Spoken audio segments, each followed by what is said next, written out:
নির্বাচনের প্রচারণার খবর জানাতে চট্টগ্রাম থেকে যুক্ত হচ্ছেন সহকর্মী শহীদুল ইসলাম শহীদ। শহীদুল, প্রচারণার দ্বিতীয় দিনে কেমন দেখছেন আমেজ, প্রার্থীরা কি বলছেন?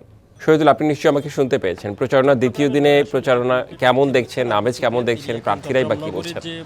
চট্টগ্রাম ৯ আসনের যে বিএনপি প্রার্থী রয়েছে আবু সুফিয়ান, তিনি এখন চট্টগ্রাম নগরীর যে বায়তুস শরফ এলাকা রয়েছে সেখানে তিনি প্রচারণা করছেন। আমরা দেখেছি একটু আগে তিনি এখান থেকে যে গণসংযোগ করেছেন এবং গণসংযোগের পরেই তিনি আসলে যেহেতু আজকে সাপ্তাহিক ছুটির দিন এবং ছুটির দিন যেহেতু সেই হিসেবে তিনি সাপ্তাহিক যে ছুটি সেই হিসাবে কর্মব্যস্ততা মানুষ যারা ছিল সরকারি এবং বেসরকারি মানুষ যেহেতু সেই সব জায়গায় মানুষ যেহেতু এখানে ছিল এবং সব মিলিয়ে যে ছুটির দিন সেই ছুটির দিনকে আসলে তিনি কাজে লাগাচ্ছেন। আমরা একটু তার সঙ্গে একটু কথা বলার চেষ্টা করব।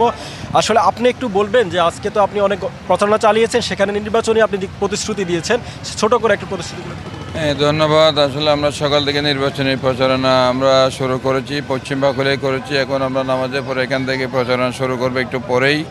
তো প্রতিশ্রুতি কিছু না, প্রতিশ্রুতি হচ্ছে জনগণের যে আকাঙ্ক্ষা, জনগণের যে স্বপ্ন, একটা নিরাপদ বাংলাদেশ, একটা মানবিক বাংলাদেশ, একটা সবার জন্য কথা বলার যে স্বাধীনতা, যে এই বাংলাদেশ, এটা আমরা চাচ্ছি। ওইটার জন্য আমরা কাজ করে যাব এবং বিশেষ করে চট্টগ্রাম ৯-এর উন্নয়নে এবং যেগুলো মানুষের সামগ্রিক যে সমস্যাগুলো আছে ভোটারদের,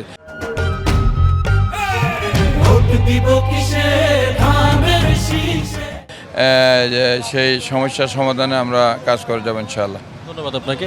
এই যে শুনছিলেন, আসলে তিনি বলছেন যে চট্টগ্রাম ৯ আসনে যে উন্নয়ন দরকার আগামীতে, সেই উন্নয়নে তিনি কাজ করে যাবেন। এবং পাশাপাশি আমি আরেকটা তথ্য জানিয়ে দিতে চাই, চট্টগ্রাম ৯ আসনে মোট ভোটার সংখ্যা রয়েছেন প্রায় 4,15,000 ভোটার এবং এখানে পোস্টাল ভোটার রয়েছেন প্রায় 4,000-এর মতো। এছাড়াও এই আসনে মোট বিভিন্ন দল থেকে মোট প্রায় 10 জনের মতো প্রার্থী রয়েছেন যারা আগামী নির্বাচনে, যে আসন্ন নির্বাচন আসতেছে সেই নির্বাচনে আসলে প্রতিদ্বন্দ্বিতা করবেন। সব মিলিয়ে চট্টগ্রাম, শুধু চট্টগ্রাম 9 আসন নয়, যে চট্টগ্রাম যেহেতু শুক্রবার সেহেতু সেই হিসেবে চট্টগ্রামের যে বিভিন্ন আরও যে নগরী যে বিভিন্ন এলাকা রয়েছে সেই এলাকাগুলোতে আসলে বিভিন্ন প্রার্থীরা প্রচারণা চালিয়েছেন। এবং প্রচারের পাশাপাশি যে শুধু বিএনপির যে শুধু প্রার্থী, সেই বিএনপির প্রার্থীরা না এবং জামাত সহ যে অন্যান্য দল রয়েছে সেই দলগুলোর প্রার্থীরাও আজকে চট্টগ্রামের বিভিন্ন এলাকায় প্রচারণা চালিয়েছেন।